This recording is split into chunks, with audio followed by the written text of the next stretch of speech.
Warning! This episode contains graphic language as well as depictions of graphic violence, horny dragons, pretentious vegans, and as always, teen angst. Also, there'll be spoilers for chapter 28 through 33 of Eldest, book 2 of the Adherence Cycle by Christopher Paolini. Listen at your own risk. Is this a podcast, or is this just fantasy? We're just two nerds and we love our fantasy. So join us if you want to nerd out. Time to start the podcast and see. And anyway, here's the show. Hello, Raiders. I'm Dane Patterson, the host who is beginning to believe the doors are right and the ales can't be trusted. Sex magic, future-telling birds, hidden riders. What else are they hiding? And I'm Jacqui Lanier, and is this a podcast or is this just fantasy? The podcast where we've always excelled at our ultra-packed class schedules. No C's get degrees here, baby. Heck yeah. If you'd like to support us on Patreon, there's a link in the show notes. And if you can't or just don't want to, we totally understand. We just ask that you please rate us on Apple Podcasts or wherever you get your podcasts. Yes, and as always, please visit us at isthisjustfantasypod.com, a website that I painstakingly made because of the pressures of capitalism. Yeah. We sell things there. Our merch is actually really cool. You should go look at it and buy it. There's also pictures of our faces on that website and our entire episode archive. We did a whole photo shoot for that website. It was very fun. People gave us a lot of very cool looks. But Dane, I am as ready as you are, maybe more ready considering your disposition on the elves, to get back to Elismira and see if we ever meet this cripple who is whole. Ooh. But I want to quickly go over first what we covered on the last episode. Are you ready? I am ready. Let's do it. Okay. We opened last time with Roran and the villagers of Carvajal reinforcing the town's defenses in the event of another attack from the Razak. Everyone's battered, looking for a hero, and was there ever really a reason to look further than Roran freaking Stronghammer? Not on my watch. Of course not. As Roran takes charge of the defense plans and agonizes over how the town can possibly survive a siege by an imperial force, he realizes that the safest place for the most vulnerable among them is going to be in the deadly mountain range. Yep. Sure, it sounds insane, but it's shockingly the least terrible option they have at this point, and Roran is able to convince everyone of this with a classic moving speech. We love a classic moving speech. Good. Was it like Independence Day at the end? Yes, I think so. A bit. More grumble. Oh, okay. But yes, that went away pretty quickly. Everyone was swayed by this, except, unfortunately, his prospective new father-in-law, who vows that he and his blood will be having no part of going up into the spine. And all that waffling over when and how to tell Sloane about his engagement to Katrina earns our hero an impromptu public engagement announcement and an ensuing brawl in the street with a side of blood feud with his fiance's dad. Great. It's how you want to start that. Whoops. Yeah. Oof. Didn't mean to. I guess you really can't win them all, even if your name is Stronghammer. And the hits keep coming for old Roran because after he accompanies the refugee party into the spine and makes it back to town, he gets his ass absolutely handed to him by Elaine over what pain he's caused Katrina and what he owes her. For her part, Katrina's recovering reasonably well from being disowned and disinherited by her only family mere hours before, and Horst's family is coming through in the clutch per usual to let her stay with them. Yeah. And she and Stronghammer, I mean, the strongest hammer. Am I right, girl? Get to spend almost one whole night together when the house is broken into by the Razak and a contingent of soldiers. Roran fights them like hell, dropping several professional fighting men in the process, which is crazy. Yeah, presumably naked, by the way. I know, yeah. That is how I picture it. I'm not going to lie. I bet it is. Well, but before the rest of the town can come to his aid, the Razak abscond with Katrina into the night. With a hasty patch on a grievous shoulder wound, Roran takes a small guerrilla force to the Razak's camp, and they're just in time to see the desecrators dragging Katrina onto their winged nightmare mounts with, surprise, Sloane, accompanying them willingly. Yeah. And suddenly they know who murdered the town guard from inside to let the Razak in, and we have a blood feud indeed. It was an inside job. Yes. And that takes us to another hard pivot in a book full of hard pivots here. Meanwhile, the Ellesmere entourage is continuing their idyllic river cruise toward an enchanted elven metropolis. Aragorn's enjoying the company of new elves. He's exchanging stories and songs. Saphira's enjoying more than a healthy dose of flattery. Sweet baby Kevin asks a million questions, and Lefane, the bonus elf, has the patience of a saint to answer basically all of them. He tells the stories of the human king Palancar, the late elven king Evandar, and the rift that led to humans becoming riders and the riders becoming independent from the elves. He also reveals that Arya is 100 years old and is widely respected for sacrifices she's made for her people. Yeah. Kevin has a hard time digesting that his crush is roughly 6 times his age, but don't worry, it doesn't seem to be deterring the hots he has for her, so that's great. He's like, we'll work past it. Yes. And as they continue through the forest, they skirt a little too close to an elven city during the spring fertility celebration, and Aragorn, Oregon, if you like, and even Saphira are entranced by the wild passion, read horniness, that is magically suffusing everything in the woods for the night. And when it's all over, Saphira is sadly left with the realization that her dating prospects are bleak as hell. The dangers of sex magic. Dangers of sex magic, proven that there's no Tinder for dragons. But on the bright side, it isn't long before the journey comes to a close and our crew reaches Ellesmere. Cool. The Pinewood City of the Elves is truly a wonder, growing in perfect harmony with the surrounding forest, and Aragorn and Saphira are overawed to be in the presence of such beauty. And the elves seem equally thrilled to have a dragon and her rider in their midst. More thrilled about the dragon part. They enter a hall of gargantuan pines to meet the elven queen, Islandzadi, and it turns out she's Arya's mummy. Oh, a princess. Yeah. And is this our first character we know of that has a mom? Yeah, I think so. I mean, well, Baldur has always had a mom. That's true, I guess. Our first main character. As much as you think Baldur is a main character, He is, Dane. yeah. We digress. Oregon and Arya catch Islandzadi up on what the fuck has been going on outside her forest hidey hole, and the queen admits she was wrong to first disown Arya 70 years ago, not really an explanation on what that was about, and then cut off the Varden after Arya's ambush and disappearance. But far be it from the queen to dwell on a bunch of bummers. It's time to party. Aragorn and Saphira feast in the forest city that night, meeting like a million elves, a clairvoyant albino raven, a werecat named Maud, before finally getting some sleep and wondering when they're going to start their training. Do you think mayhaps it's now? I think it's now. Now, We're getting right into it. Chapter 28, Oh, out of damn. the past. No early thoughts on There's this nothing section. to talk about. Great. We're getting to Oramus. We're doing this right Okay. now. Sold. Chapter 28, out of the past. This chapter, so good. Yes. I love it. Every time I read it, it 20 never out gets of bad. 10. Oh, so good. Aragorn wakes up. Much too early for... Great. Yeah, so I'm starting page 1. Sold. Aragorn was born a small boy. We'll have to start back in Carvajal. It's much too early for my taste. Yes. Saphira and Aragorn are so happy and excited. So they're like, right out of bed. They're like, let's do it. The sky's awake, so I'm awake. Yes, exactly. Aragorn gets new digs. They're elven, so of course they're perfect clothes. Amazing clothes. Yeah, my boy Oric comes on by to pick Aragorn up for his first day at school. Aw. Oric thinks something is up and warns Aragorn because he's a total bro. Ulrich is always just Yeah, a bright spot. I imagine here that he takes a pic of Aragorn in front of his front door with a sign that says Day 1 of Riders Academy.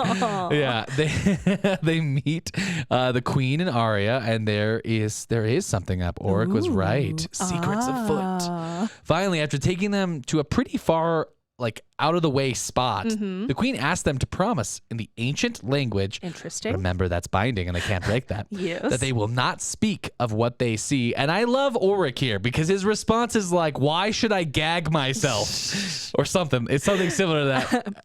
You mean you didn't make up that phrasing? I feel the same as Oric. Maybe I did. Samey Oric. I'm not gagging myself. Anyway, Saphira backs Oric up. We know. They do in the studio for sure. Saphira backs Oric up, but the Queen Islandzadi talks them into it. Yes. And I feel bad for Oric, honestly, but they all say the oath. Yes. He's kind of bullied into it, but it's okay. I mean, he needs to do it. They're like, you can make sure he's getting his training from not like all up in his business. Yeah. And Oric's like, I can't. Okay, yeah. Y'all will break your oaths. And they're like, well, then make one, bitch. Yeah, then make an oath. Come on. So I will say, it's like, come on, dude. So anyway, they get to a cliff, and then Aragorn immediately remembers the cliff from his dream when he killed Durza. It is where the cripple who is whole is. Oh, am I providing some good Yes. like backing ambient noise? You're the or best is it hype man. distracting? You're the best hype man Great. right now. They find a huge gold dragon and a rider. Crazy. Heck yeah. And I have to say, I remember this part as a kid. I literally dropped my book and did like a full on dance. I was like, oh yeah. Oh yeah. I was like, Gal is so fucked right now. Yes. But I was 11. So I was like, well, no, I probably actually did say it just like that. 100%. I've always had a mouth like a sailor. So I was jumping around, and I remember I stayed up since last episode we talked about this, where I Yes. couldn't stop. I honestly stayed up until like 5 a.m. once I got here. Can't stop, won't stop. I was like, I'm not stopping. So we need to continue this train. Yes, and with go right on. Chapter 29, Conviction. Yeah. Absolutely no time to meet the surprise rider and dragon team. This chapter is back to Roran's POV. And I'm hoping that the crush we both have on Stronghammer is enough to alleviate our burning curiosity that's clearly going to be delayed a little bit longer. I guess. Okay. Fade in. Okay. I'm going to make it dramatic for Yes. you. Fade in. Horst is explaining to Roran why he and the men didn't or couldn't have obliterated the soldiers after the Rozak took off with Katrina and Sloane. Yeah. So Roran had passed out apparently from his nasty wound and the shock of seeing Katrina kidnapped into the skies. Yes. And the rest of them were paralyzed with fear because of the eldritch horrors that had just flown off into the night. I'm getting the vibe that was like a magical fear. Is that not? Or is it just like, you know how the Rozak look at people? Do those big things project an era of fear other than obviously they're I'm not positive. I mean, they were paralyzed with fear. I think Horst kind of frames it as like a with you down, Roran. Like you're our guy. So we weren't about to just like rush in there guns blazing. Okay. It's not really our vibe. All right. So it's like without our boy Stronghammer, we couldn't go forward. Yes, I gotcha. kind of got that implication, but I think we'll probably have to wait and see if the nightmare breath is a thing with the mounts as well as the Rozak Classic. Yeah, I don't know. Yes. Now I want to know. Put it on the list. Rozak Plus. Rozak Watch 2023. Oh, no. We don't know if all the skills translate from Rozak Classic to Rozak Plus. Yeah, I don't know. The premium subscription service Yeah, for exactly. Rozak. So Roran does not deign to reply to this when Horst is like, I'm sorry, man. We just like couldn't do it. Roran just sits there in silence. He's really distraught in his defense. So Horst leaves him alone with his thoughts. And we love Roran's thoughts. So this is great. Do you think Horst is just like, okay. He's probably like, this is my house, bro. But yeah, I guess I'll go because you will not speak to me. Yeah. It's a bold move. Roran's trying desperately to think his way out of this shitty situation here. This introspective guy is like, if only I could think hard enough, I could find my way free. Yeah. There's no way, though, to get Katrina back and protect his home and the villagers at the same time. This is like the crux of his problem. Right. Even if he leaves, like, who the fuck would tell him anything about how to find the Rozak? Problem number one. Yeah. And he has a really good cry before realizing the only real answer here is the Varden. But problem number two is the only way to find the Varden is in Serta. Yeah, because he'd have to go to another country where they would be able to talk about where those people are, presumably. Yes, and Okay. like Roran would have heard the rumors. Obviously, Aragon grew up with these rumors that Serta supports the Varden. We now know that to be true, Right. from Aragon's plotline. But Roran here is like, well, fuck, I would have to go to Serta. That's the only like conceivable way to find out information on like these high level imperial monsters. Right. So he can't go door to door and be like, hey, do you know where the rebel organization, the Varden, is? Yes, exactly. That'd be a problem. So he kind of, at this point, is running through the various ways he might be able to make it to Serta, really on a wing and a prayer, because he thinks to himself, he's never seen a map of the Empire and isn't positive where Serta is. Nice. Seems like it might be a problem. It's going to be a bar to the journey, I think. Yeah, a little bit of a barrier to entry. And another problem that presents itself here. There's more? There's always more, Dane. For Roran right now, there's always more problems. So he thinks another problem is that he's feeling really guilty that he's trying to leave Carvajal in this situation instead of trying to save it. He kind of realizes the only option right now for any of them after the resistance they've put up to the soldiers in the Rozak is going to be to get the hell out of the Empire. Yes, For sure. Yes. And he kind of arrives at this thought pretty firmly, but then he's like, yet another problem. Now all I need to do is convince 300 farmers and merchants who have never been beyond the next town, basically, to abandon all their possessions and like the land of their ancestors. Yeah. To rebel against an insane murder wizard and his force of soldiers and monsters. No big deal. Yeah. I don't understand. You said there's problems. Of convincing a bunch of people to do that? Yeah. It seems like that would be a problem. It's the strong hammer. So he's thinking through this a little bit and he's like, well, I can't use logic or fear to convince these like infamously stubborn people of Carvajal to go. Like the only way I'm going to be able to get all of them on the road with me is that they need to believe that this is the only morally right choice in this situation. Yeah. So Roran starts hyping himself up. He's got his like... Puts his playlist on. Yes.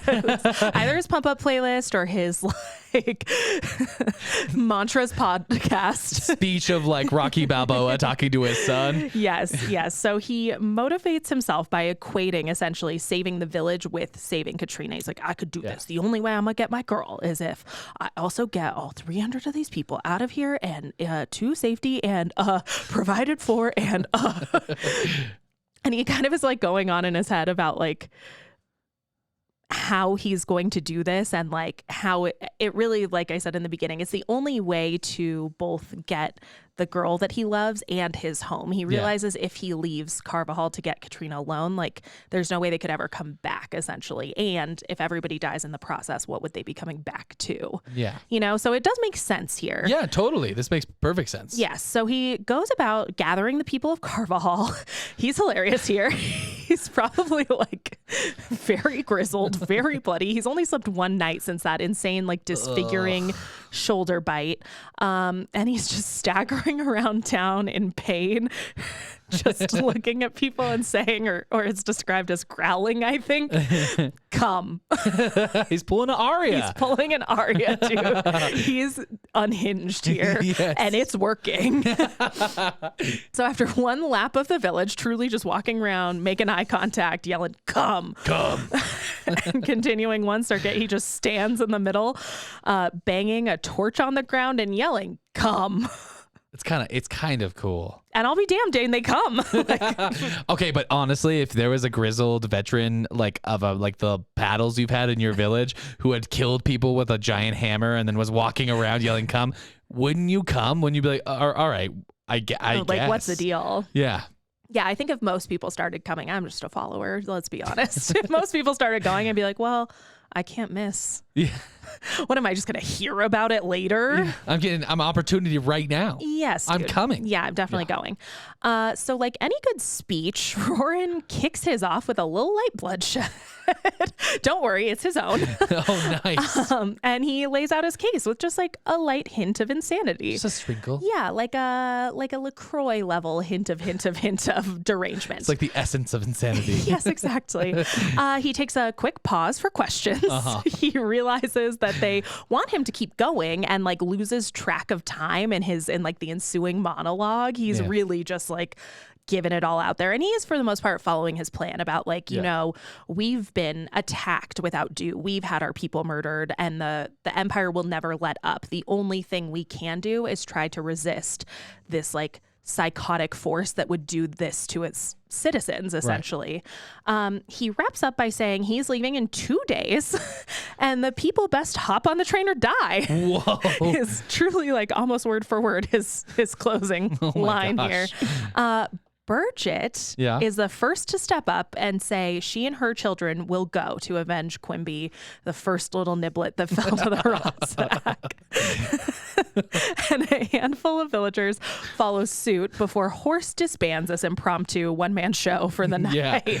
So like a few people agree right off the bat and Horst is like, everybody go home. We all have to think about this for the night. Like, we'll figure it out tomorrow, basically. He's like, let's give it a pause before we decide what the crazy man wants. All right. Yes. Take a pause. Essentially.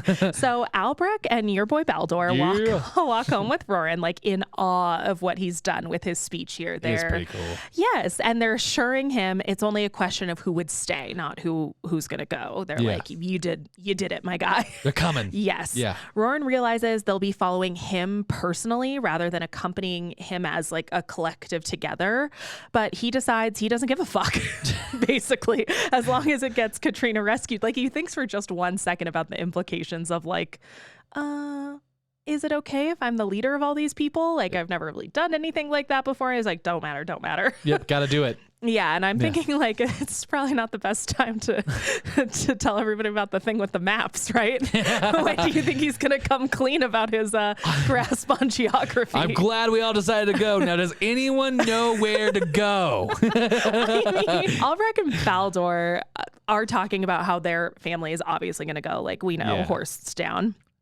They're kind of lamenting the loss, though, of their dad's tools. They explain that for a blacksmith, I just thought this was kind of interesting. It's not like consequential, but they explain that for a blacksmith in Carvajal, your tools are essentially your livelihood, because every time you get commissioned to forge a new item, essentially, you have to like get a new tool to make that thing. And it represents the progression of your skill as a blacksmith and like how many items you're able to make. And you hand them down to your apprentices or your sons, whatever the case. Yeah, it struck me as really, really cool. So it was kind of sad. Albrecht and Baldur were like, well, fuck our inheritance, but we're with you, Roran. We gotcha. I really wanted those pliers, but guess not. I know. And the chapter closes with Roran just falling into a light and dreamless sleep, thinking of the fate of his entire village in his hands, Dane.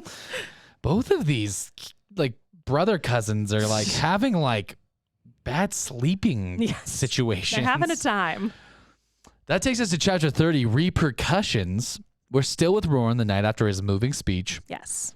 12 men are heading up the falls where the old, the women, and the children are. That's right. There's still like a third of the town they have to tell about this whole we're all going to go plan. They're like, oh, wait, we had to walk it by other people. And I guess the old men and there's old men and tween boys there. Yes, yeah. The ones where Roran was like, well, they'll never be able to protect anybody. But we got the women. Yeah. Don't forget. Anyway, the townspeople have apparently been going up and down to talk to their wives and children about Roran's proposal. Yes. Horst is a little irritated. He says Roran has kind of forced everyone's hand here.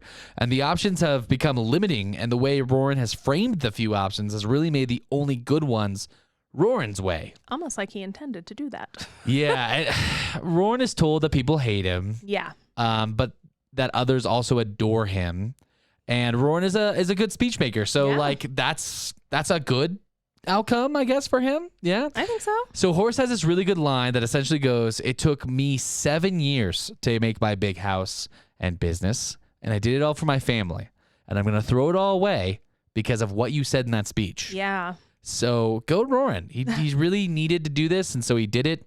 So he does give Roran a warning. Yes. After he says that really cool line. He made the people of Carvajal feel hope. And if he ends up failing them, they're going to hate Roran forever. There's no coming back from that. Uh-oh. Yeah. High risk, high reward. Yeah, there's definitely stakes here. Yeah. We also get an internal dialogue here from Roran that is very different from Aragon's.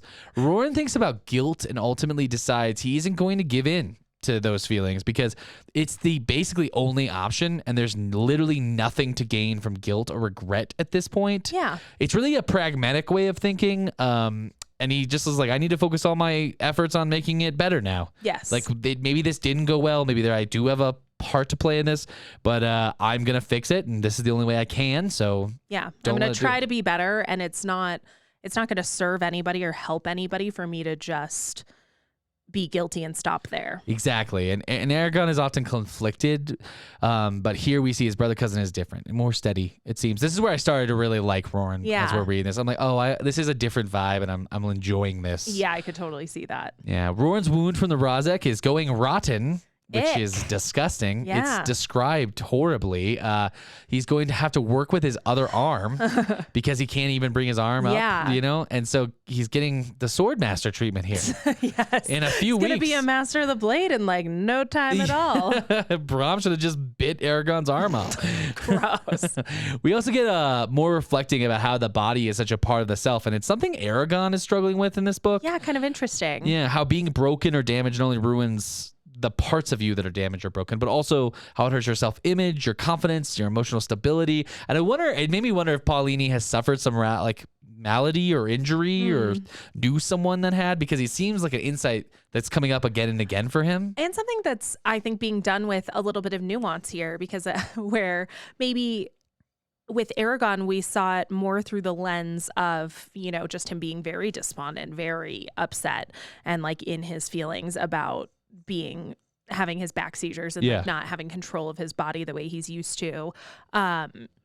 He doesn't necessarily think about the implications of this. We've kind of read into it with the theme in that section to say like it's clearly affecting his self-respect, and we see that through his actions. With Roran, he's telling us like, I don't feel like myself, and it's kind of a crisis of my identity, and like he understands this, and that's what I love so much about Roran's POV here. It's like, I know I talk about it a lot, but like the framing of him as this introspective person, I think is the only way to do something like this. Yeah. And he doesn't have there's also like, he doesn't have the ability to talk to Saphira internally. Yes. So we're like, it is forcing this completely different perspective, and I love it. And as good of a friend as Baldur is, I think it'd be a little weird if Roran was like, bro, you ever just like thought about how sometimes when your body hurts, it like hurts your soul too, bro? I mean, maybe, but I have a hard time buying that. I don't think Roran's chatting about his feelings very much.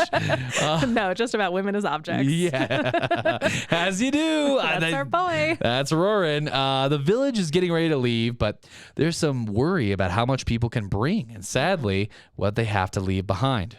As Roran goes around to get an idea of how many people are going to leave with him, he notices two things. First, no one will commit to going or not going. I thought this was kind of funny. Yeah, despite the fact that it seems like most everyone is going. Everyone's packing, and they're like, I haven't decided yet. Yeah. It's like, well, what's that wagon doing out front of your house? It's really funny. Yeah. And second, people are treating Roran as a leader.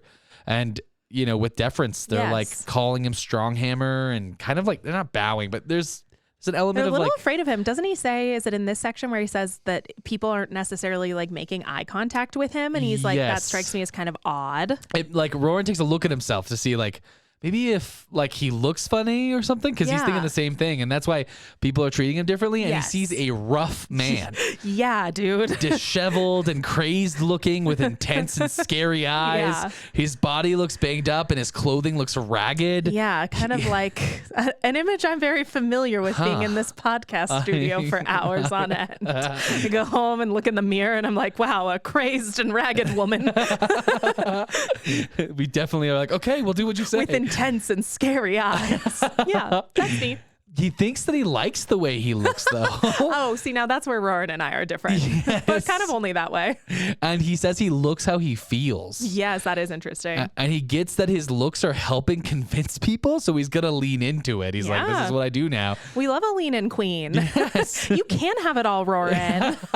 I love it. Yes, girl. Finally, the villager Thane comes to Roran to say thank you for giving him hope and direction. It is really nice. Thane was feeling hopeless and scared after all this, and he didn't know what they were going to do now, and he was really fearful, and Roran is basically fixing that and making Thane have hope. Yes. So it's nice and really showing that Roran is actually doing that, like, good here. Yes. Now, Thane is a man who can talk about his feelings. Yeah, Thane knows that the best strength of any person is vulnerability. That's what I'm saying, man. Yeah. Roran could learn a thing or two from Thane. Yeah, seriously. I bet Thane doesn't talk about his wife as an object.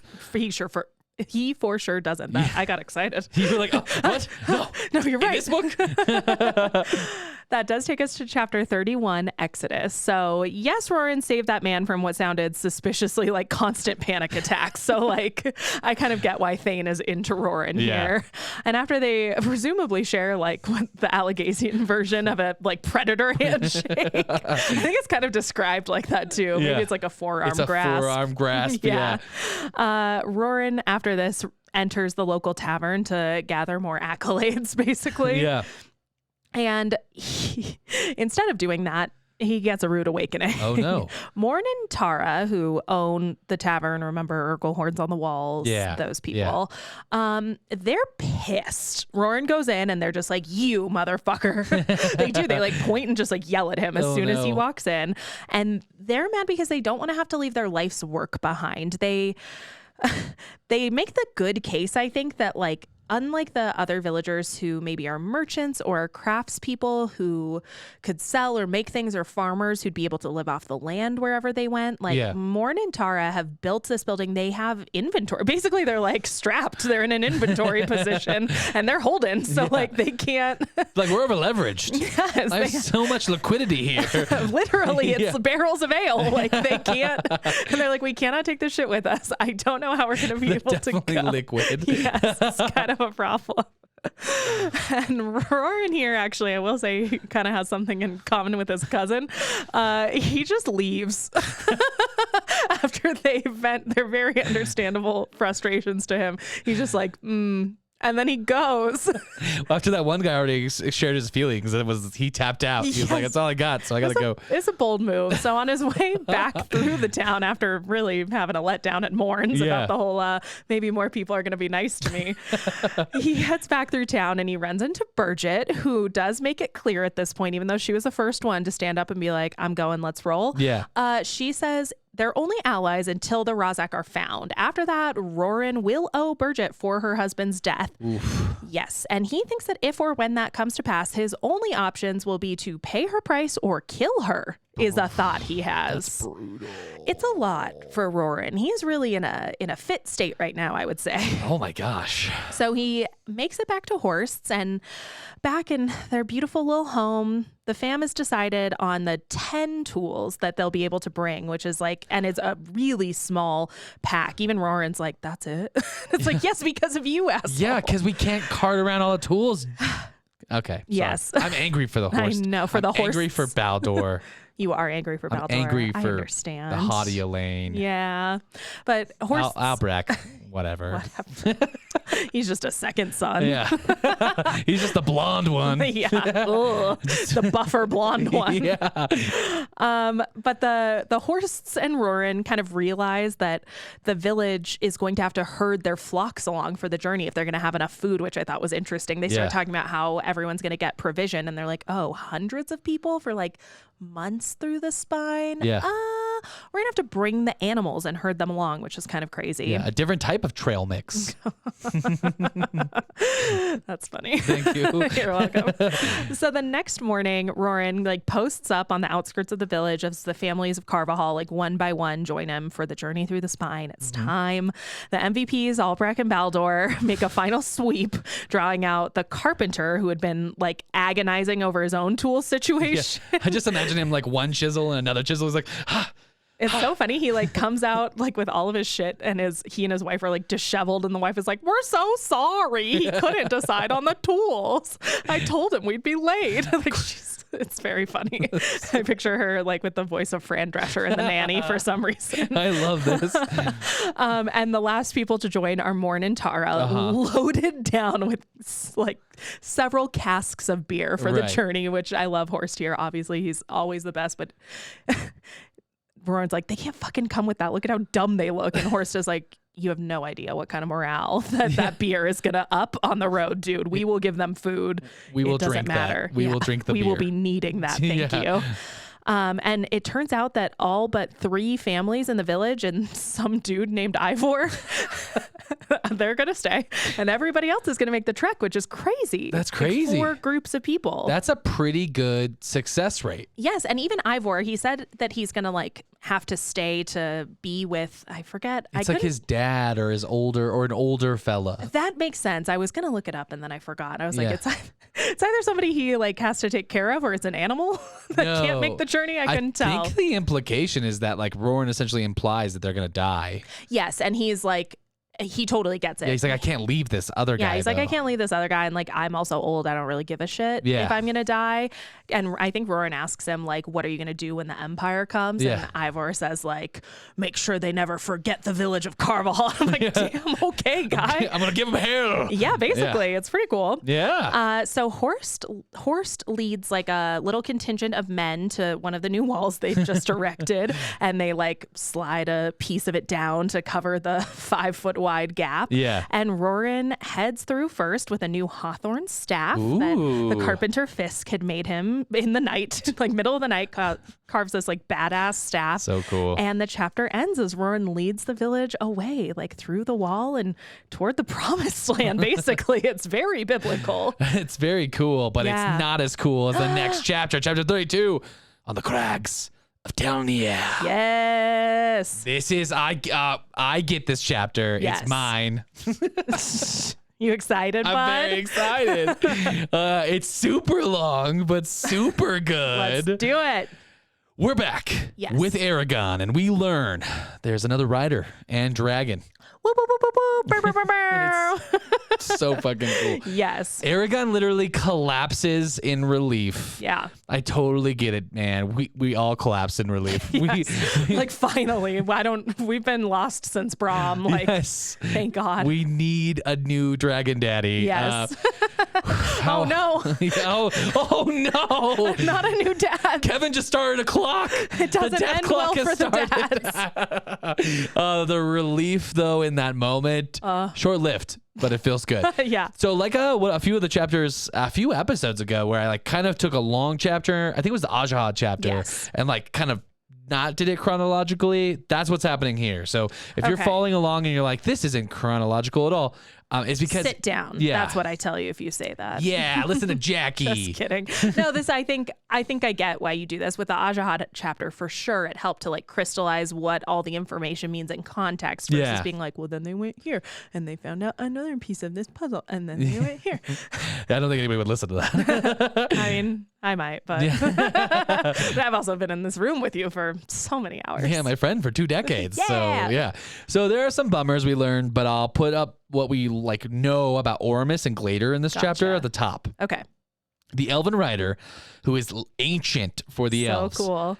and known as the morning sage to Gira Ikonoka, which is so fucking dope, and the cripple who is whole, is actually named Oramus Thrandurin. Lots of names. Yeah, and we learned pretty quickly that he has essentially like magic brain damage. Ah. So I guess the Forsworn got a hold of him Oh. and they did something to him. And we'll learn more about that later, but that's all we know now. Okay. He only uses small magics and he's in some type of pain. Okay.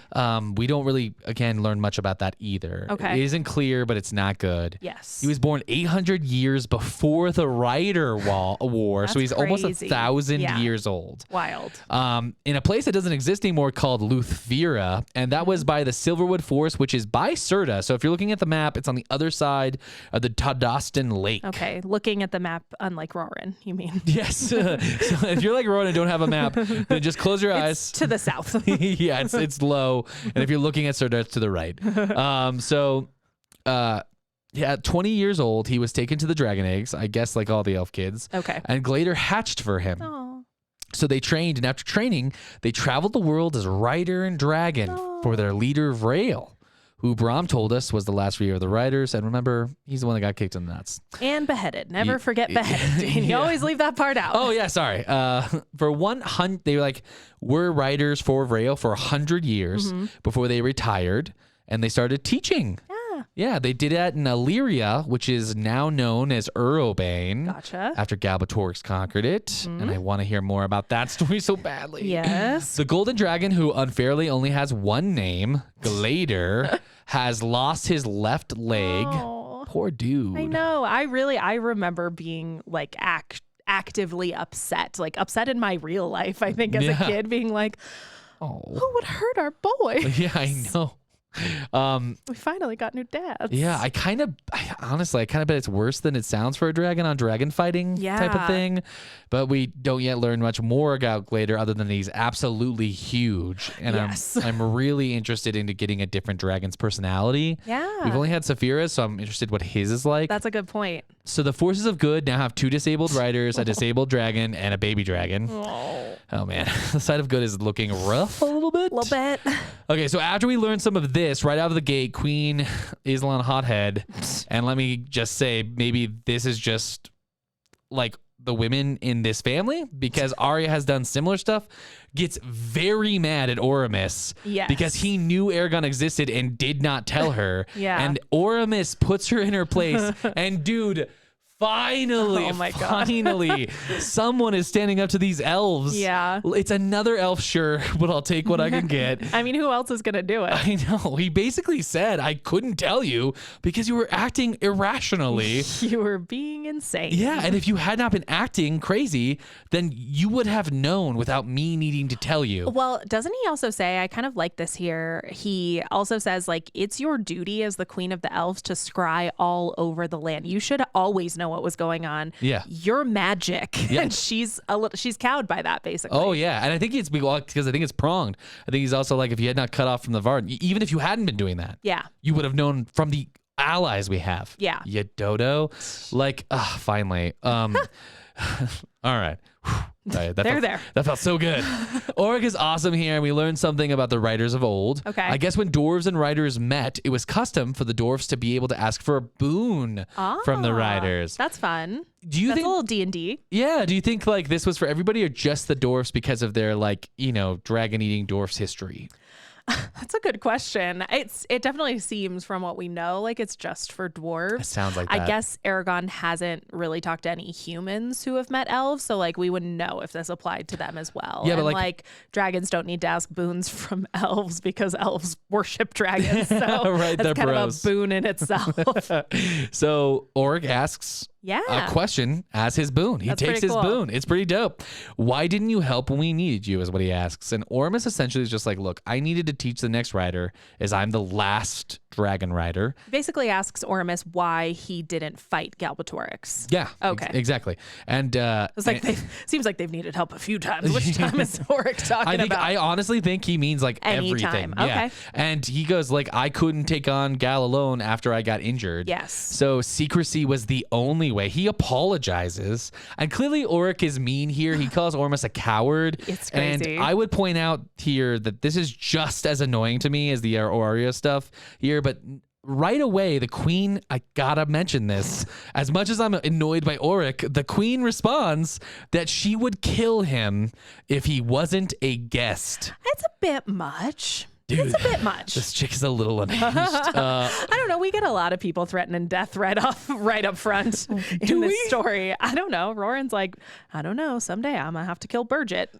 a woman I've known my whole life. Okay, that was like 2 chapters ago. I know, but her husband died. Oric he just called the guy a coward. Anyway, Ormus is chill though, and he even gets it. He's like, I already like him because he never gets mad. Yes, he apologizes, and because he takes that.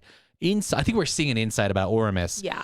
Because you can take that and like internalize it and apologize, Oric immediately apologizes. And I would just say, be better, Oric. Don't do that again. Yeah. Also, I want to point out something small here. Oric says, quote, bring honor to your clan to Eragon. And as a kid, I remember, oh my God, I love this. Yeah. Because it's just 2 things. I think first, the adoption is real, at least to Oric. Yes. Which is important. It lets us know as readers that like that's how he's feeling.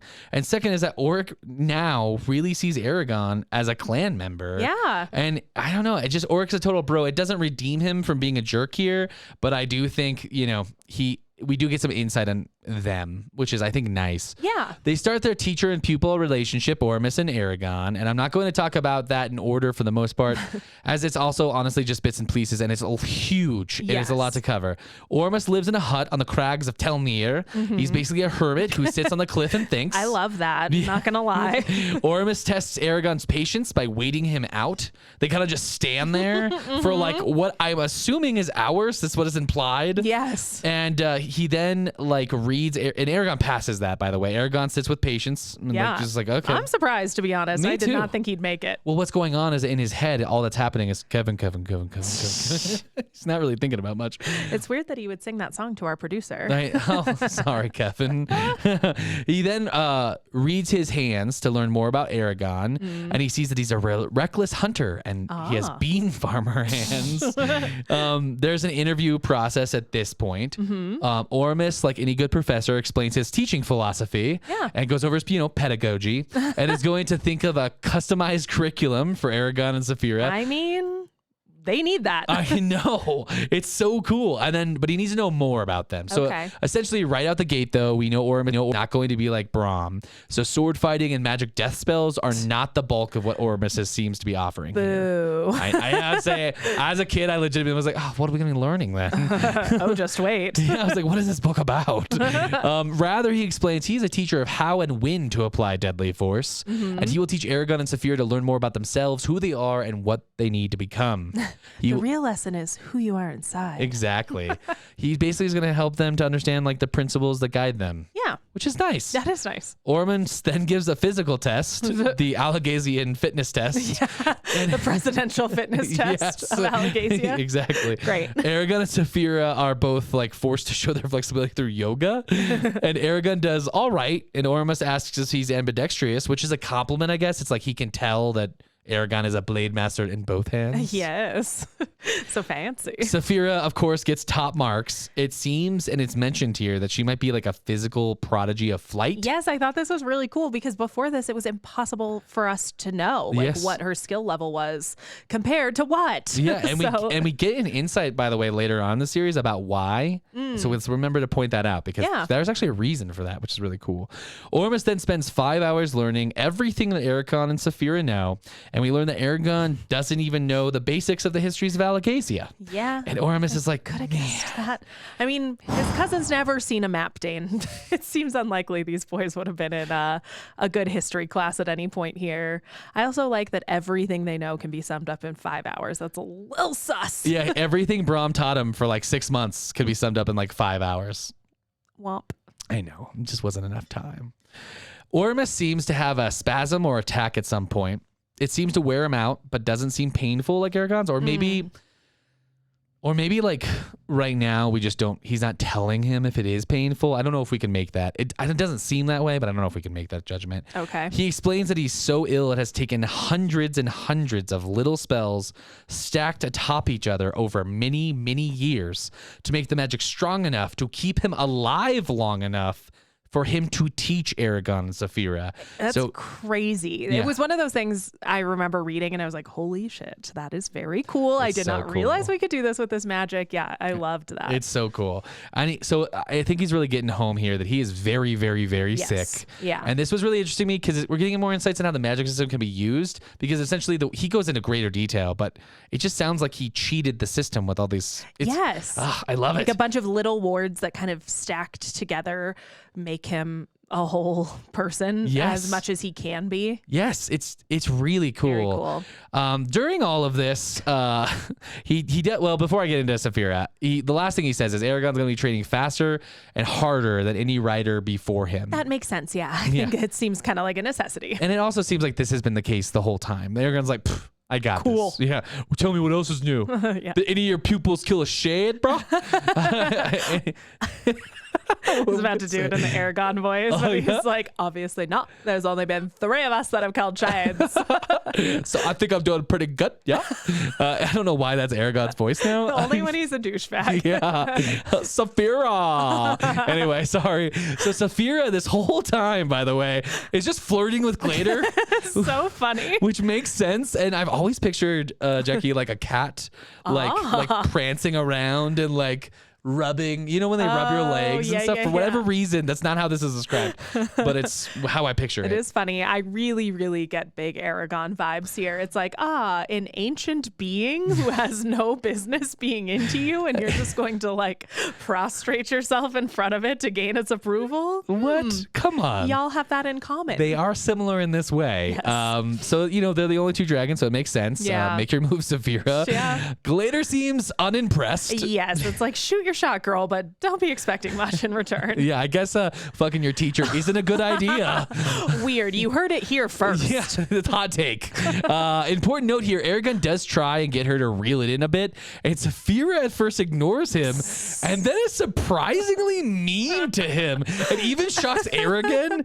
We have never seen this from her, and Aragon tells her not to act like a fool, and she says, and I'm quoting from the book, "You act like a fool all the time." It's like, she's right. Yeah. I mean, it's kind of funny and shocking, I have to say. She even cuts him out of her mind. She's like, get out of here. Yeah. She puts him on silent. Anyway, Aragon is instructed to bathe and shave each morning. Weird that it needs saying, but I'm glad that Oramus has a handle on it. The way Oramus explains it to, he's like, hey, you gotta... I'm a man of cleanliness. It is really funny. He's like, whatever this patchy shit is going on your cheeks, we're going to get rid of that. He's like, you can't have a beard until you grow a full beard, I think is how he phrases it. Yeah, he's like, we used to allow beards of humans, but you have to be able to grow one. Yeah. It's so rough. Damn. And then it's like classic like academy hours. They start an hour before sunrise. The next day. Disgusting. Yeah. I would not like that at all. No. And I love a magic school, but this would be... This would be too early for you? Yes, Dane. You would be like, I would love to do this, Oramus. What about like 11? What do you about think like late nights? What if we did like a nice brunch and then a late night? Easy. Yeah. Perfect. Doable. I love that. That does take us to chapter 33, The Secret Lives of Ants. Yeah. So this chapter picks up right where the last one left off. Aragon and Saphira are headed back to the city to rest up before their first full day of lessons here. Yeah. Saphira is jazzed about the prospect of another live dragon, especially a male one, of course. We've talked so much, I think, about how... particularly lately, she's been feeling acutely alone as the only one left of her species besides Gal's insane dragon. Yeah. So I like this here that she's like, I just am so happy. It's pretty cool. Yes. Like I'm happy for her at the same time as the same Arya Aragon situation here. And yes. But much worse because Glitter's like 1,000 years old. It is. Yeah. It's a little gross. So they just basically head back to their dope apartment and get a good night's sleep for once. Like well-advised teens. Yeah. Very impressive. They're doing good. Yes, I would go out and party before my first morning of school because I'm an idiot. The next morning, Aragon discovers the ancient magical mystery of running water and a bath. Magical. Yes.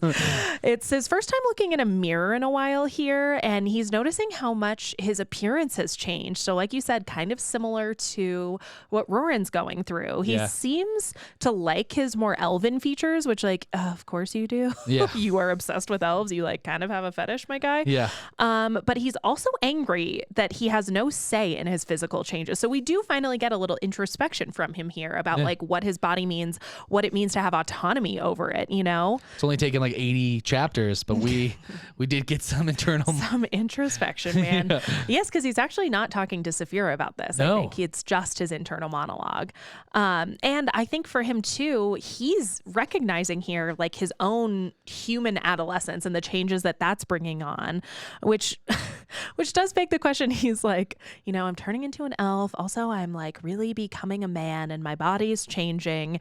And I'm like, well, you are a man. You turned 16. That's the big birthday in Carvajal. In their culture, do you become a man while you're still in the middle of puberty? I mean, and they're just fine with that. Biologically, I know that to be true, but it seems like there's some proof here that that's kind of real.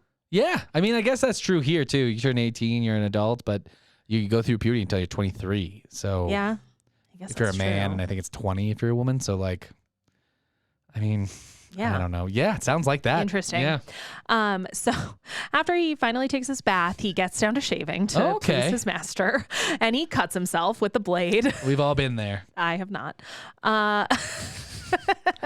Allegedly. And I think he has a little bit of a nobody makes me bleed my own blood moment in the sink because he pretty immediately is he heals first the cut with magic because he's like, well, I don't want to show up looking like a dork with a piece of toilet paper on my face for my shaving cut. He has a leaf hanging on his face. Exactly. So he heals the wound with magic so he doesn't have to deal with that. And then he's like, oh, I think maybe I could take my stubble off with magic. There you go. It's better. I think it's better for Eragon. I think so too. Right now, this is his puberty voice. Yes. The old one was his prepubescent voice, and Right. now this is his puberty voice. So yeah, he shaves with magic, which is it's kind of gross though. It's just like little dots, like little dust flecks of hair fall onto the floor, and I'm like, clean your shit up, dude. I know. As a woman who shares a bathroom with a man, clean your beard hairs up. We don't like it. Yes. So when they arrive back at the crags, Glader and Saphira take to the air for their lessons, and Oramus gets right down to business with Eragon. He starts by showing him like exclusive elf yoga. It's called, I do like it though, it's called the Rimgar. That translates to the dance of snake and crane. I love it. It's giving me some light Wheel of Time sword training vibes. It does kind of feel that way. Yes. And there are 4 increasingly difficult levels of Rimgar, and Eragon, knowing that they're about to get into this part of training, is terrified for his back. Because I think when he had the seizures on the road, he was just going through the sword poses that Brahm had taught him. So he's like, this could really end badly.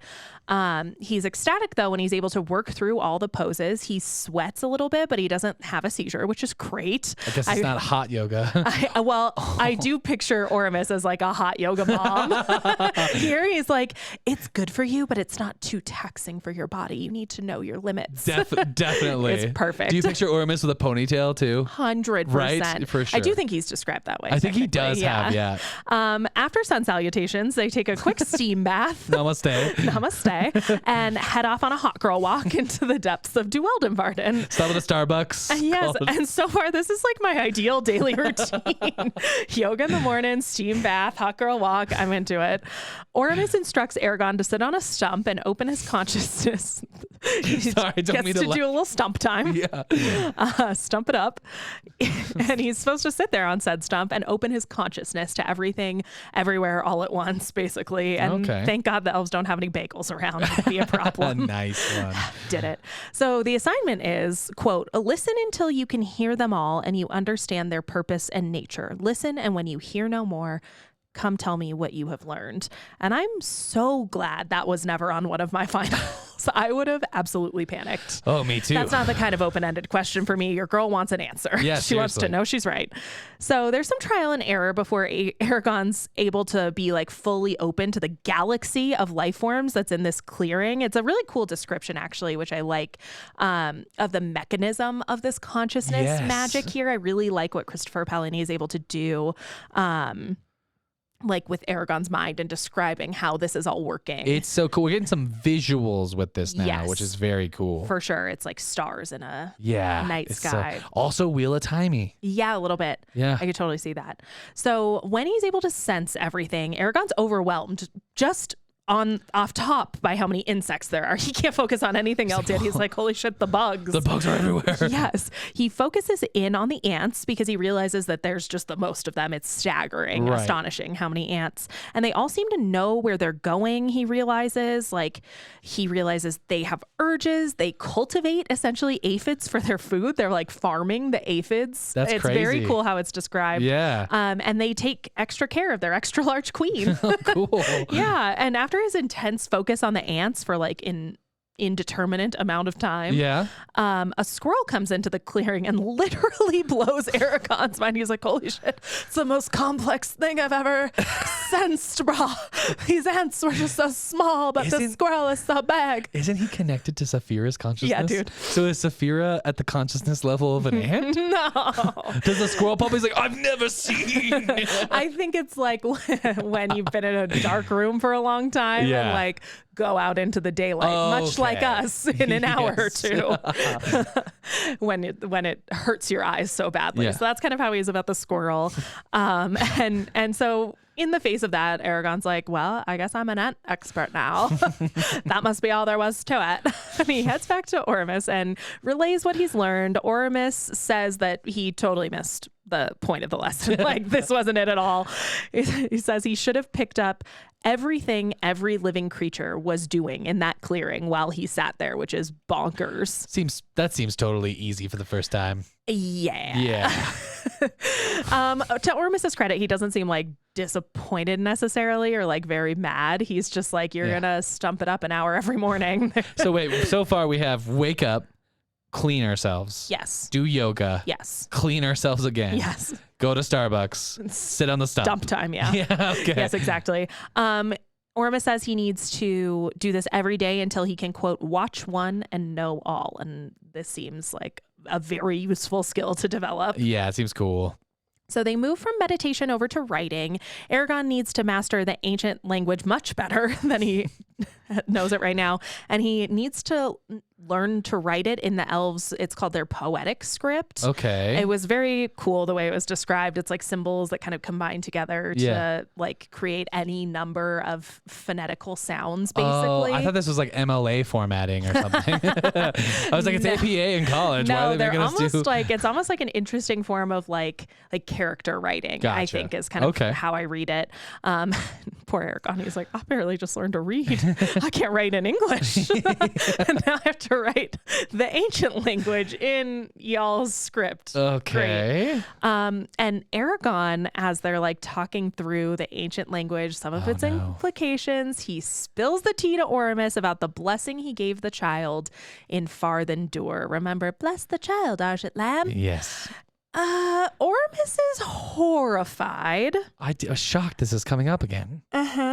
He's horrified because Aragon used the wrong version of the word shield, thereby cursing the child instead of blessing her. So instead of saying like, may you be shielded, he said, may you be a shield. Oh no. Yeah, it's not good. So also Saphira marking the child's brow is the first time a non-rider has had a dragon's mark, like the Gedwe Ignacia. Ormus doesn't seem to like that part of it any more than he likes the botched blessing. Like, I don't like that. What does that mean? No, and Aragon is shook by this revelation. He feels like shit.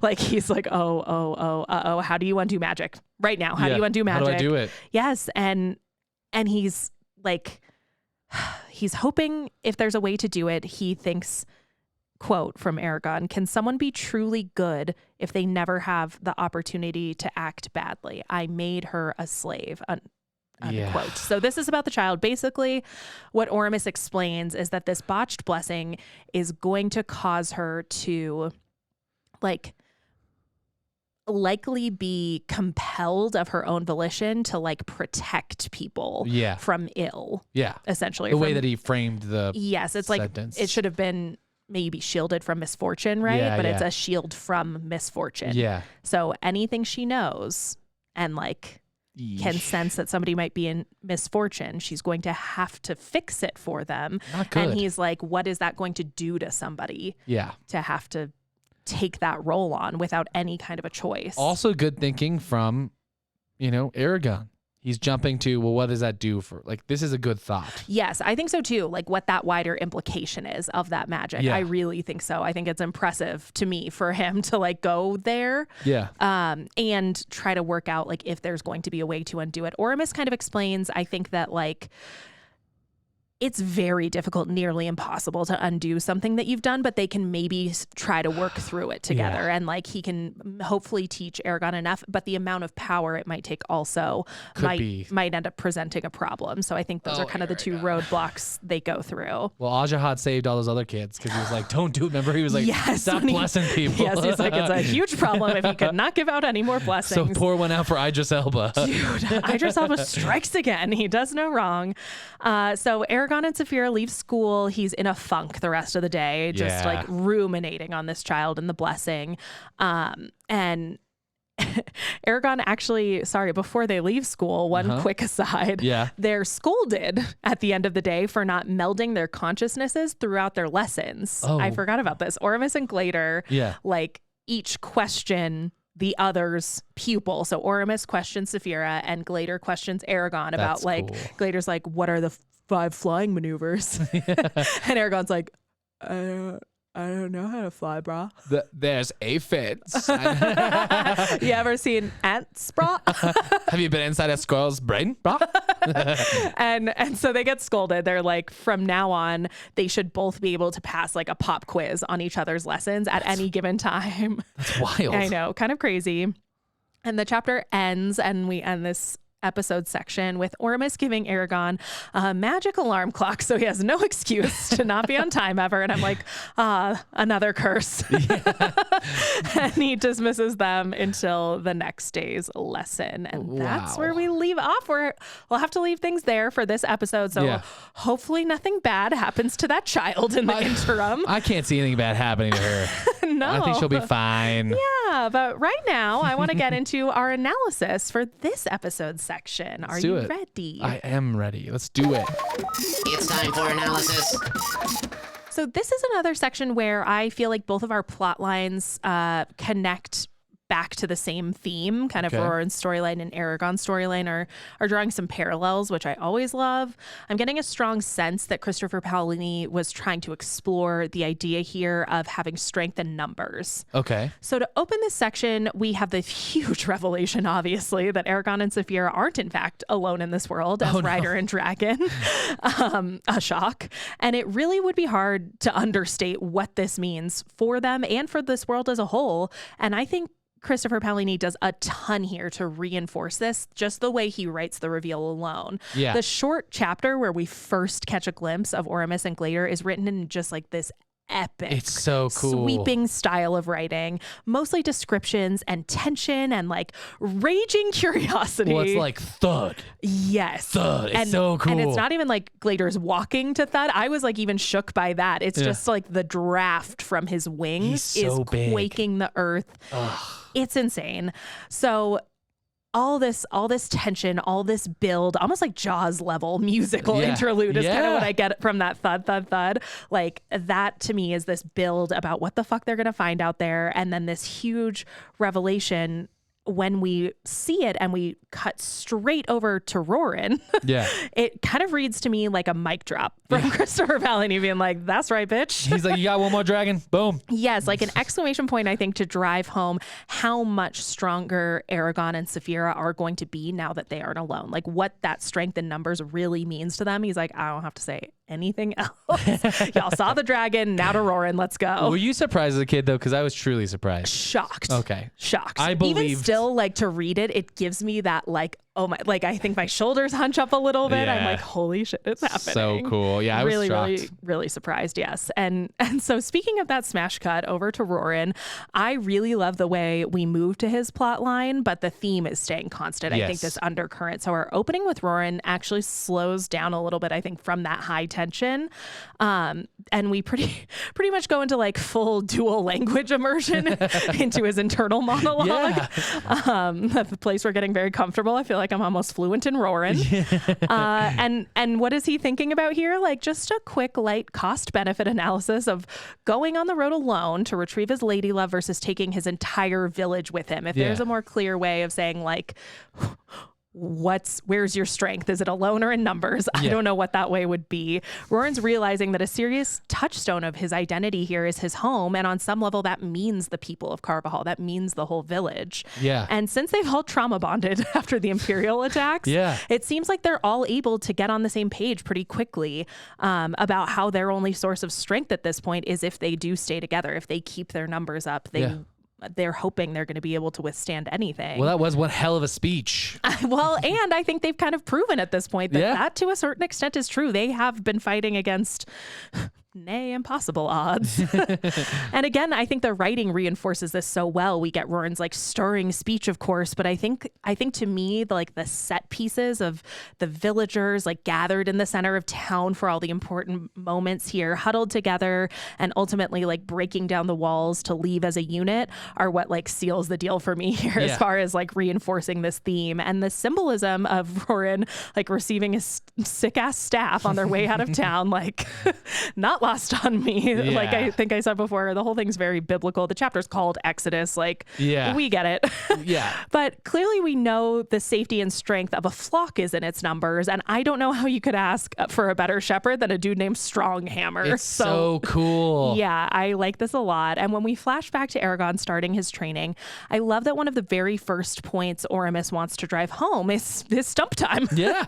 It's maybe a little on the nose again, but like the sheer multitude of creatures, insects, and particularly, of course, the ants, Yeah. is astonishing to our little bean boy. Oh, he didn't know. No, and as Aragon is observing the ants, he's learning in the most fundamental way that they're literally many times stronger when they act as a unit. He like watches the ants like grab some sort of like dead bug and carry it back to their lair. He hasn't quite made the connection yet. No. Because he fails this particular lesson, but I think we can forgive him since he, like us, is not reading a structured narrative that's been specifically crafted to arrive at this conclusion. Yeah, I'm not going to lie. I don't know if I would have done much better than Aragon. But Oramus here clearly knows what the deal is, and we have to imagine our guy's going to get there eventually. Yeah. And I think even Saphira's like beginnings here flirting with Glader is her coming to this conclusion too. I mean, we've talked about her pain because of this idea, but here I think we're getting the flip side of that with her realizing she might finally be in a position to increase the numbers of her race and like draw some strength in that and like really strongly bond to her identity because of that. I had never made that I never had made that connection. I mean, now that you say it, I'm like, well, duh. But it makes sense. Everyone's doing the same thing. That's a theme. I just want to touch on one more thing, though, before I wrap up the analysis. And it's fittingly at the end of this episode's chapters. See how I keep it chronological? I do my best. But when we finally find out how Aragon has ruined this mystery child's life with his blessing, a term we use very loosely on this podcast now. Very loosely. I find it really interesting how that scene is written, how this is portrayed. As he's despairing over his like monumental fuck up, a lot of his internal turmoil, like you pointed out, revolves around the idea that her condition is uniquely terrible. Like he gets pretty existential about it pretty quickly, which is not something we really are conditioned to expect from Aragon at this point. I mean, he's 16. I don't really blame him. And I think it's interesting the way he's like, oh, this is how terrible would it be to be alone with this curse, essentially. Yeah. Well, he does yoga now, so he's more enlightened. You know? One day of yoga, and he's just crushing it. Would agree. He's like, I meditated, did yoga, went for a walk, did a steam. I'm like enlightened now. And I can see how maybe like hot on the heels of all this like positive unity and strength in numbers, maybe Christopher Paolini is throwing this in at the end of this like very reinforcing section to make the point that one of the biggest curses is to be alone in your suffering. Like truly the opposite of a blessing is the opposite of having strength in numbers. Which is also essentially, now that you're saying this, like Oramus. Yes. We have to imagine that he's just been alone suffering, as we see now too. Wow. I learned something today. Well, I'm glad you did, because almost every episode I learned something in the what now, Dane? Oh, the deep dive. That was a good transition. I got your back, bro. Yeah. Deep dive. The world information that we learned in this section is amazing. We got a lot of information. Fun, wide-ranging. I'm so glad that you have it all here for us. It's all over the place, and I put it all together just for you. So first, the Broodring Kingdom. It's an insane word. That's too many R's, frankly. A lot of D's, a lot of R's. I don't know. The Broodring Kingdom was the name of the human kingdom in the time of the Riders.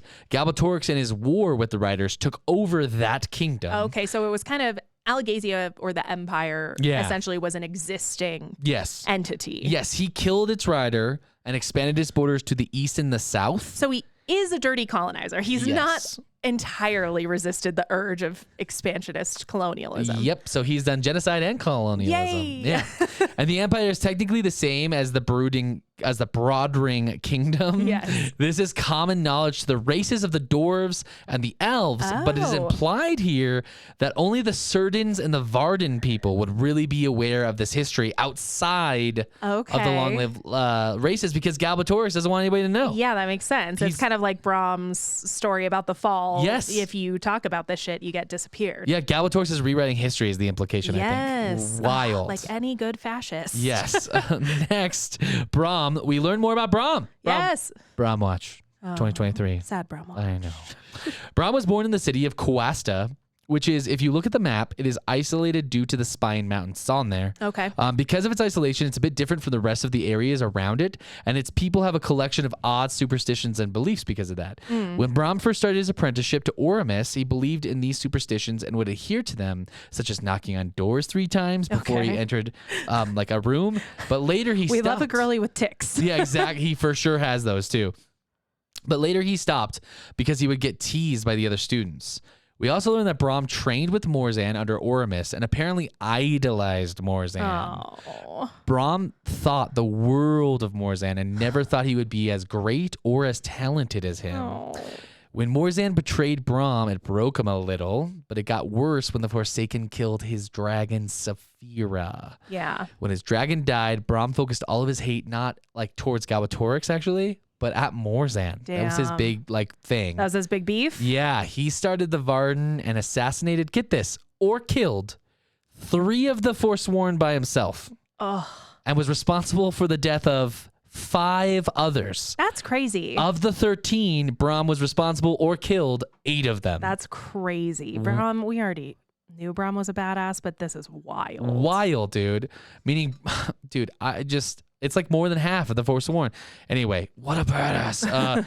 We don't learn much more about Brom here, especially stuff like his personality. But from what Oramus says, it sounds like he was an angry and sad man who was rarely happy, which makes sense.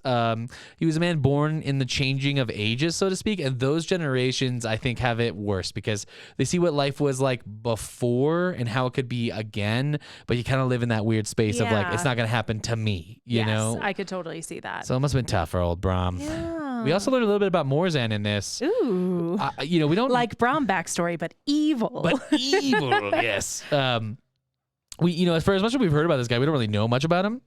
Basically, he sounds like he was always a bad guy. A little bit. Which I'm also liking because, the Dragon Riders are made to seem these unfallible, Yes, yeah. So it's nice. It does give us like I just said, a perspective on them. There are people with lots of power, and some of them can be dicks. Anyway, Oramus mentions that Morzan is the greatest of his failures. Oh. While under Oramus's tutelage, Morzan used his friendship with Brom and often took advantage of Brom. Interesting. And how is not explained, but I was a middle school teacher, and I can tell you that I've seen this happen, and it's hard to work around or fix it because it's so under the radar. And I don't know if this is the right word, but esoteric. It's just hard to define what's happening or where it's starting and stopping. Yes, and I think a lot of times too with kids, it can kind of look like a vicious cycle. Yeah. Like we don't know which one's the problem, if they're both the problem. Exactly. So Probably usually both. we also learned Morzan was apparently very proud and very cruel. And Oramus thought of separating the two of them because it was so bad, but Morzan changed sides and helped Galbatorix before he could. That's crazy. I know. Oramus made it sound like he killed the rider who Galbatorix stole the dragon from. So Morzan was bad from like literally day one. And sounds just like, like a bad dude. Yes. So we get a little bit of information about the death of a dragon. Now, we don't get a lot about this, but we really haven't gotten any specifics. We know from Brom that it was bad. He was still talking about Saphira on his deathbed. So I wanted to make a note here and what we learned. Basically, losing your dragon is physically extremely painful. Oh. Like the pain's very horrible, but what really kills people is the feeling that part of their personality and their identity was like ripped out of them. Ugh. And it seems like they're speaking about the soul here too. That's my interpretation. Yeah. So it's like as if part of them internal self has died forever. Yeah, that's a serious like intensive therapy kind of a problem to fix. That's not like your light once a week appointment. Yeah. How would that even feel?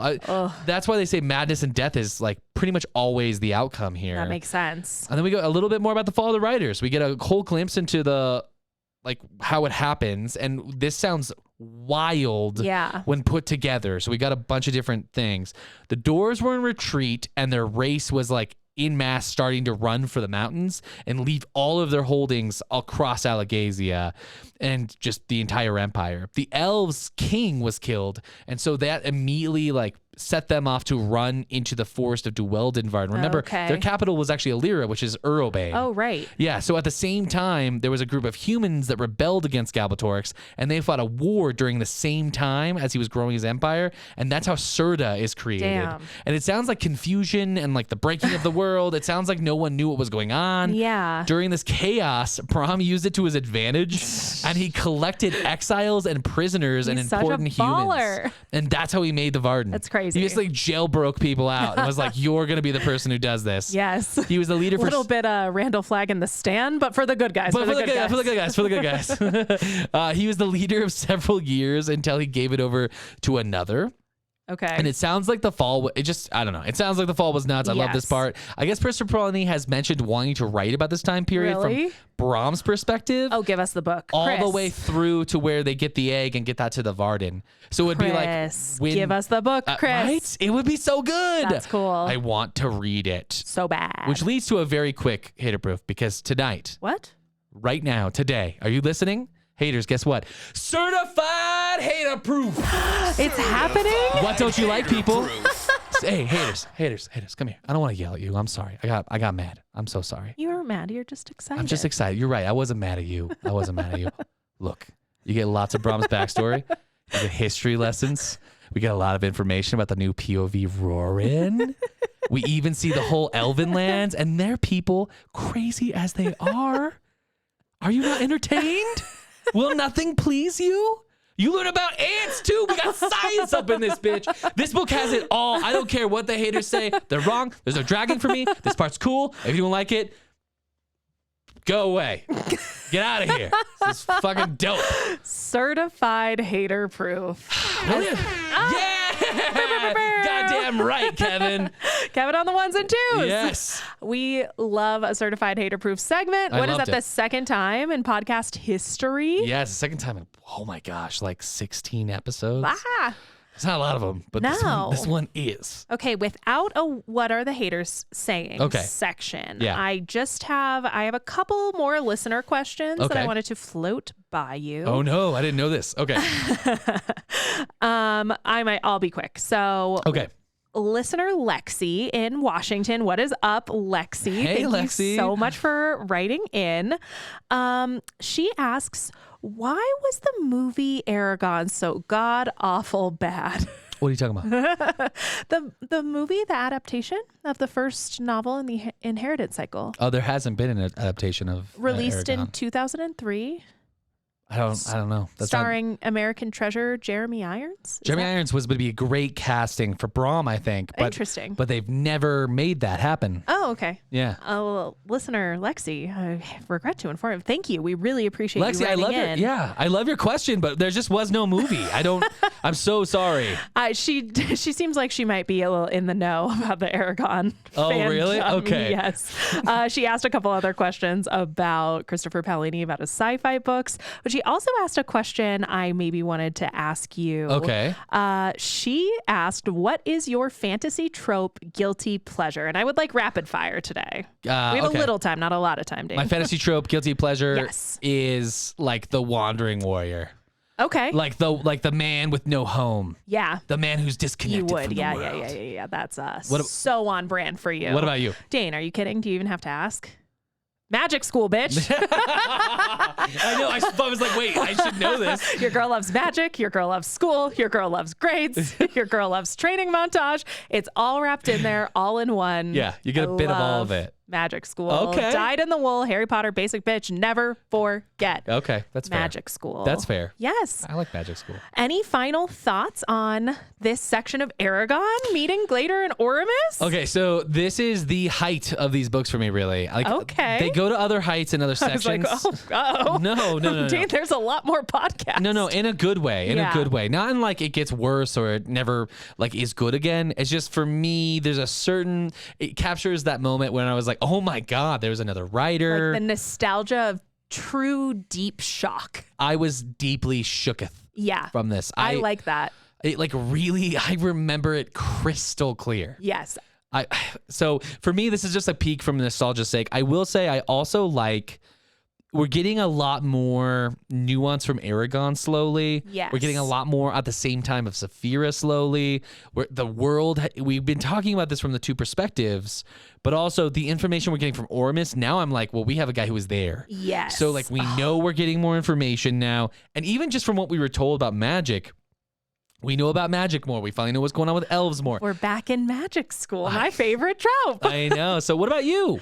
Oh, well, obviously, I'm glad to be back in magic school. I think for me, too, definitely just like the visceral memory of being this surprised. I mean, there's only a few other times. Right. It's, your main character deaths, like that kind the of Ned stuff. Starks of the world. Yes, exactly. Yeah. And I think for me, too, it's hard because with the Ormus Glader reveal that takes the shine in this section. I think it's understandable, but I do think Roran's plotline is turning on a dime here. It's a big pivot for him, for the people of Carvajal, and I think maybe as an adult in a reread, I think that section is very interesting to me for the nuance, for the emotion, for the ways that those people are portrayed in a way that's, I think, kind of realistic, something that you could find a lot of like different touchstones in and different personalities. I like that section a lot. I agree with you because especially, I know it sounds weird, but like when he keeps describing them as coming out and talking in the streets, there's something like everyone's seen that at some time or another. You know what I mean? Whether you was outside your apartment building or whether, as the fireworks on 4th of July. Happened and all the neighbors are like a buzz. And so there is this like element of like, you just feel the tension. I also really like these Roran, not Ronan, Roran, chapters as well. Yeah, I think that's all I got though. Yeah, I also think we're like are we halfway through this season? Close. I'm thinking we're gonna land somewhere around like 13 episodes maybe to wrap this book. That's what, like, just 5 to 7 chapters at a time. So yeah, I think maybe between 6 and 7. That puts us halfway now. Yeah. As soon as we get off air, if we ever get off air. Well, we got to do it. We got to go. All right. Thank you. That decides it. Bye. I guess, you're halfway through now. Click. It just turns off. Thank you for listening. Make sure to rate and review, especially on Apple Podcasts, support on Patreon, and check out our social media at Is This Just Fantasy Pod on TikTok or at Just Fantasy Pod on Insta and Twitter. If you have any questions or just want to write to us, send questions. We answer them. It's fun. It's really a good time. We'd love to hear from you, and you can email us at isthisjustfantasypod@gmail.com. Yes, and if you want to keep pace and read along with us, the next episode will be covering Chapter 34, Under the Manoa Tree, through Chapter 39. Why do you fight? Because I'm a fighter. No, I wanted more like, I'm a survivor. We're just two nerds and we love our fantasy. Come on and listen to us next time. Find out what our deep dive will be. Thanks for catching our show.